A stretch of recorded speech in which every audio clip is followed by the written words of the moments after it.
कोण बोलता जाणार नाही. आरटीआय सुविधा, आरटीच्या सुविधा, आरटीच्या सुविधा. आंदोलन चालू तिथं आलो. टिटवाळ्यावरनं ठाण्याला यावं लागतंय. दरवर्षीचा प्रवास आहे. काय नेमक्या भावना आहेत? आम्ही सर्व मांडा टिटवाळा शहरातील रहिवासी आहोत.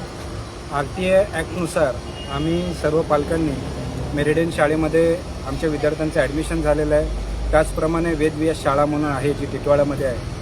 तर कसं झालं की RTI ॲक्टनुसार बघायला गेलं तर कायद्यानुसार वह्या, पुस्तकं, गणवेश, शूज हे शासनाला देणे गरजेचे आहे.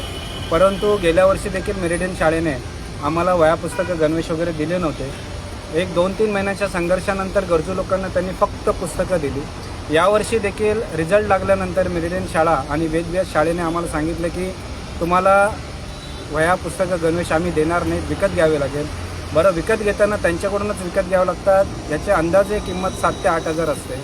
आम्हाला आमच्या पाल्यांना जर RTI ॲक्टनुसार या शाळेमध्ये ॲडमिशन घेतलेलं आहे तर मग आम्ही या शाळेला पैसे का द्यायचे, हा माझा पहिला प्रश्न आहे.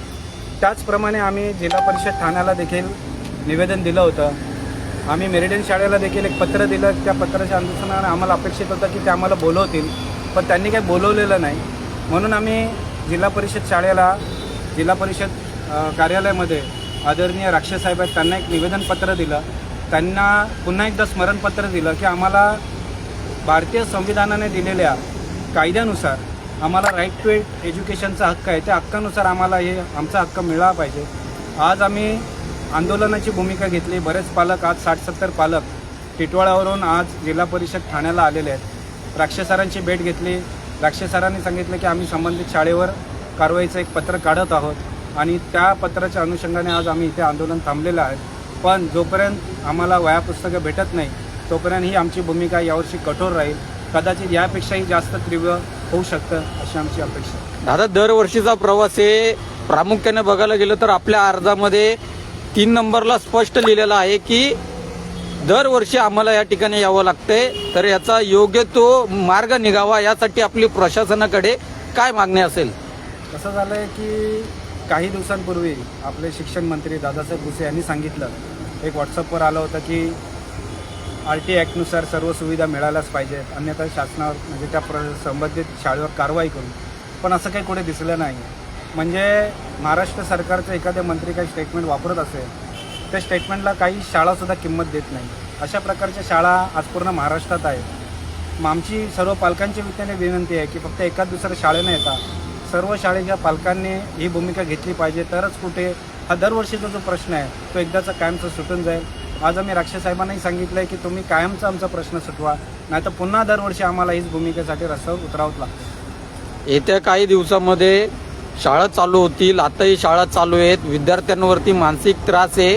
त्याचबरोबर RTIचे जे विद्यार्थी आहेत त्यांनाही हाच प्रवास करावा लागतोय.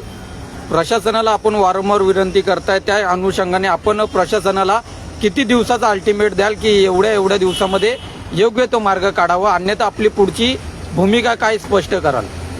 काय झालं आहे की आज आम्ही जिल्हा परिषद ठाण्याला जी भेट दिली त्यांच्या म्हणण्यानुसार त्यांनी सांगितलं आहे की त्वरित याच्यातून मार्ग काढून वह्या, पुस्तकं, गणवेश द्याच म्हणून त्यांनी ते आदेश काढतात.